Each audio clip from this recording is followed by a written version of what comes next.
दोस्तों आज हमने 46 फ्लेक्सी कैप फंड्स के परफॉर्मेंस को कंपेयर किया है और डिफरेंट पैरामीटर्स पे इन सारे 46 फ्लेक्सी कैप फंड्स को स्कोरिंग दी गई है, यानी कि मार्क्स दिया गया है। ठीक इसी तरीके का परफॉर्मेंस कंपैरिजन हमने स्मॉल कैप फंड्स के साथ भी किया था और उसमें हमें चौंकाने वाले रिजल्ट्स मिले थे।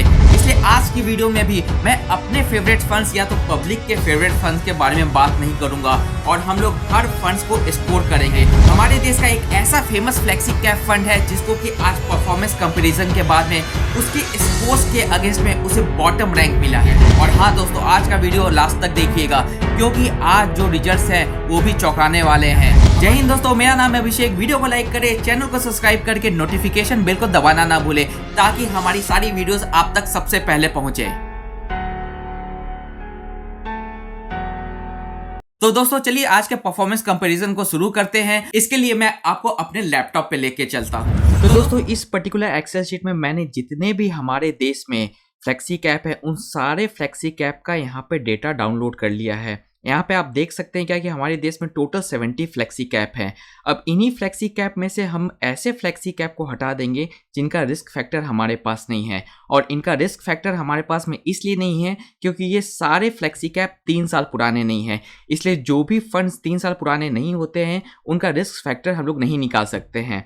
इसलिए हम लोग ऐसे फंड्स को यहाँ से एलिमिनेट कर देंगे जो 3 साल पुराने नहीं है, और तब हमारे पास में ये टोटल 46 फंड्स आ चुके हैं। अब इन्हीं 46 फंड्स को हमने फिल्टर आउट कर लिया है और फिल्टर आउट करने के बाद में हमने इसके ऊपर में स्कोरिंग की है। स्कोरिंग कुछ इस प्रकार से की गई है कि अगर आप इसका स्टैंडर्ड डेविएशन देखेंगे सारे फंड्स का, तो सारे फंड्स का स्टैंडर्ड डेविएशन का अगर हम लोग एवरेज देखें तो वो 21.62 का एवरेज निकल के आएगा। और इसी 21.62 का जो कैटेगरी एवरेज है इसी के बेसिस पे स्कोरिंग दी गई है। और स्कोरिंग का फॉर्मूला जो हमने यहाँ पे फिट किया है उसको चलिए मैं आपको यहाँ पे दिखाता हूँ।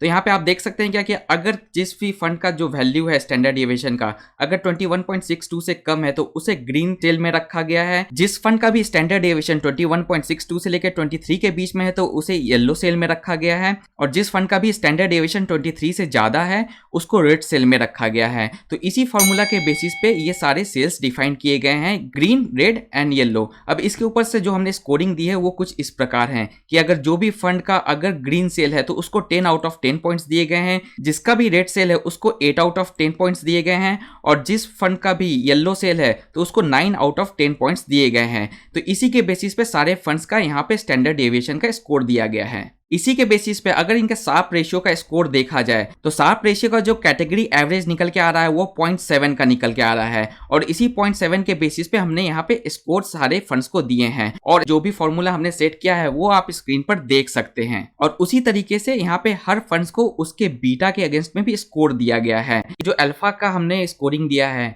तो अल्फा का जो कैटेगरी एवरेज निकल के आ रहा है वो -0.36 है, और इसी कैटेगरी एवरेज के अगेंस्ट में हर फंड को यहाँ पे स्कोर दिया गया है। और ये जो भी फॉर्मूला हमने सेट किया है इस फॉर्मूला का बेस आप हमारे स्क्रीन पर देख सकते हैं। अब इन्हीं चारों रिस्क फैक्टर के स्कोर को अगर हम लोग ऐड कर दें, इसका मतलब है standard deviation plus Sharpe ratio का स्कोर प्लस बीटा का स्कोर और प्लस अल्फा का स्कोर, तो हमें जो रिस्क फैक्टर का जो फाइनल स्कोर है वो आपको यहाँ पे स्क्रीन पे देखता हुआ नजर आएगा। तो इसी तरीके से हमने सारे फंड्स का यहाँ पे रिस्क स्कोर यहाँ पे पॉपुलेट कर दिया है। अब इस रिस्क स्कोर को हम लोग इसके रिटर्न प्लस इसका जो एक्सपेंस रेशियो का जो स्कोर निकल के आएगा उसमें हम लोग फाइनली ऐड कर देंगे। तो चलिए बढ़ते हैं अब हम लोग रिटर्न प्लस एक्सपेंस रेशियो के स्कोर पे। तो रिटर्न के केस में हमने जो स्कोरिंग दी है उसके लिए भी हमने सेम कॉन्सेप्ट यहाँ पे यूज किया है। हमने यहाँ पे 3 साल का CAGR रिटर्न लिया है हर फंड का, और सारे फंड का 3 साल का CAGR रिटर्न का अगर हम लोग एवरेज निकाल दे तो वो 16.25 निकल के आएगा। उसी के बेसिस पे हमने यहाँ पे कुछ फॉर्मूला सेट किए हैं जिसको आप स्क्रीन पर देख सकते हैं। लेकिन यहाँ पे हमने जो स्कोरिंग की है उसको यहाँ पे थोड़ा सा अलग रखा है क्योंकि रिटर्न्स दोस्तों बहुत ही ज़्यादा मायने रखता है, और 1-2% का रिटर्न भी अगर डिफरेंस आ रहा है आपका तो वो काफ़ी ज़्यादा इंपॉर्टेंट होता है और उसका काफ़ी ज़्यादा मायने होता है। इसलिए जो भी फंड का अगर रिटर्न रेड सेल में आ रहा है तो उन्हें 6 आउट ऑफ 10 पॉइंट्स दिए गए हैं।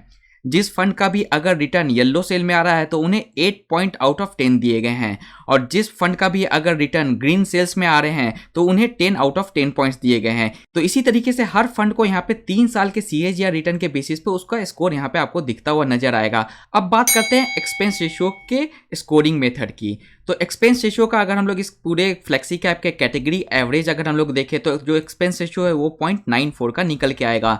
तो उसी के बेसिस पे जो हमने फॉर्मूला यहाँ पे सेट किया है वो आप स्क्रीन पे देख सकते हैं। अब हमें ये करना है क्या कि ये जो एक्सपेंस रेशियो का जो स्कोर है इसको ऐड करना है रिटर्न के स्कोर्स में, और जो रिस्क स्कोर जो हमें फाइनल यहाँ पे देखने को मिला था इन सारे स्कोर्स को हम लोग इस पर्टिकुलर एक्सेल शीट में ऐड कर देंगे, और इन्हीं तीनों स्कोर को ऐड करने के बाद में हमें मिलेगा फाइनल स्कोर जो कि आएगा आउट ऑफ 60 का। अब इसी टोटल स्कोर को अगर हम लोग लार्जेस्ट टू स्मॉलेस्ट अगर हम लोग फिल्टर आउट कर देते हैं तब हमें मिलेंगे टॉप 3 या टॉप 5 फंड्स। तो यहाँ पे आप देख सकते हैं कि यहाँ पे टॉप 3 फंड्स निकल के आ चुके हैं। सबसे पहला फंड जो निकल के आ रहा है वो है पराग पारिक फ्लेक्सी कैप का। इसको रिटर्न में भी 10 आउट ऑफ 10, रिस्क में भी 40 आउट ऑफ 40 स्कोर मिला है। बस इनका जो एक्सपेंस रेशियो ये थोड़ा सा ज्यादा है इसलिए इनको 9 आउट ऑफ 10 पॉइंट्स मिले हैं, और इनका भी टोटल स्कोर निकल के आ रहा है 59 का। नेक्स्ट नंबर आता है Canara Robeco flexi cap fund का, इनको भी 59 पॉइंट्स मिले हैं। तीसरे नंबर पे आता है ICICI prudential focus equity fund, इसको भी 59 पॉइंट्स मिले हैं। तो आप यहाँ पे देख सकते हैं कि ये तीनों फंड्स को 59 आउट ऑफ 60 पॉइंट्स मिले हैं। इसके बाद चौथे नंबर पे निकल के आ रहा है पीजीएम इंडिया फ्लेक्सी कैप,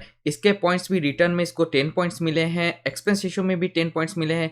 बस इसको रिस्क फैक्टर में 38 पॉइंट्स मिले हैं जो कि इसका एक वीक फैक्टर है, यानी कि ये फंड बाकी तीनों फंड से थोड़ा सा ज्यादा रिस्की है। इसके बाद नाम आता है टॉप 5 में आईसीआईसीआई प्रूडेंशियल रिटायरमेंट फंड, इसका भी सारा फैक्टर में अच्छे मार्क्स मिले हैं, इसका रिस्क स्कोर भी अच्छा है, लेकिन इसका जो एक्सपेंस रेशियो वो थोड़ा सा ज़्यादा है, इसलिए इनका जो टोटल स्कोर है वो 57 का निकल के आ रहा है। इसी तरीके से सारे फंड्स के स्कोर मैं यहाँ पे आपको स्क्रॉल डाउन करके दिखा देता हूँ, और इसमें से कुछ इंपॉर्टेंट फंड्स के बारे में भी हम लोग बातें करेंगे। जैसे कि यहाँ पे आ गया मीरा एसेट फोकस फंड, इसका जो रिस्क फैक्टर है इसको सिर्फ 37 पॉइंट्स मिले हैं, जिसका साफ मतलब ये है क्या कि ये थोड़ा सा रिस्की फंड है। इसमें रिटर्न तो बेहतर है लेकिन इसमें रिस्क भी काफ़ी ज़्यादा है। और same score Edelweiss flexi cap funds को भी मिल रहा है, इसके भी रिस्क स्कोर को 37 पॉइंट्स मिले हैं, और इसका भी टोटल पॉइंट्स आ रहा है 57 आउट ऑफ 60 का। इसी तरीके से एचडीएफसी फोकस 30 फंड, इसका भी रिटर्न काफ़ी बेहतर है, लेकिन ये रिस्क में इसका स्कोर थोड़ा सा कम हो जाता है।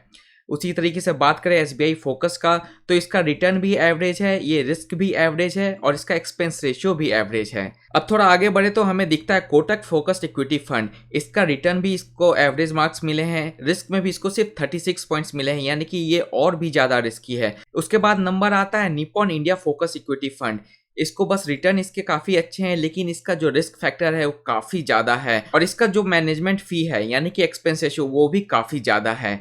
इसी तरीके से और भी कुछ इंपॉर्टेंट फंड्स की बात करें तो यूटीआई फ्लेक्सी कैप फंड, इसका रिटर्न भी काफ़ी एवरेज है, इसका रिस्क स्कोर भी काफ़ी ज़्यादा है, और इसका जो एक्सपेंस रेशियो है वो भी काफ़ी ज़्यादा है। अगला नाम है एसबीआई फ्लेक्सी कैप का, इसका रिटर्न भी एवरेज है, रिस्क स्कोर भी काफ़ी कम है, इसलिए थोड़ा सा रिस्की फंड है, इसलिए ये रेड सेल में है। अब आगे बात करते हैं एक बहुत ही 2-3 इंपॉर्टेंट फंड्स की। अगला नाम आता है एक्सिस फ्लेक्सी कैप फंड, काफ़ी पॉपुलर फंड है, लेकिन इसका रिटर्न भी अच्छा नहीं है, इसका रिस्क भी काफ़ी ज़्यादा है, इसलिए इसको पोजीशन मिलता है 32 का, और इसका टोटल स्कोर है 50 out of 60। Kotak flexi cap की बात करें तो इसको मिलती है 34th रैंक, इसका रिटर्न भी कम है, इसमें रिस्क भी काफ़ी ज़्यादा है, और सबसे हैरान करने वाली रैंकिंग है एक्सिस फोकस 25 फंड की। ये दोस्तों बॉटम 3 में आ रहा है, इसका जो रिटर्न है वो भी रेड में है, रिस्क तो काफ़ी ज़्यादा है इस फंड में, इसका एक्सपेंस रेशियो भी काफ़ी ज़्यादा है, और इसको सिर्फ और सिर्फ मिलते हैं 48 पॉइंट्स आउट ऑफ 60। और मैं वापस से बता दूं कि आउट ऑफ 46 फंड्स इसका जो रैंकिंग है वो 44 का है। तो दोस्तों आज की वीडियो से हमें साफ पता चल रहा है क्या कि पराग पारिक फ्लेक्सी कैप अभी भी टॉप रैंकिंग बना के रखा है, लेकिन सबसे चौंकाने वाला रिजल्ट जैसा कि मैंने आपको ऑलरेडी बताया है वो है एक्सिस फोकस 25 फंड का, जिसका परफॉर्मेंस काफी ज्यादा क्वेश्चनेबल निकल करके आ रहा है। तो इसी तरीके के टेक्निकल वीडियोस के साथ में दोस्तों मैं आपके साथ में फिर से हाजिर होऊंगा। तब तक के लिए दोस्तों खुश रहें, स्वस्थ रहें एंड कीप इन्वेस्टिंग। जय हिंद।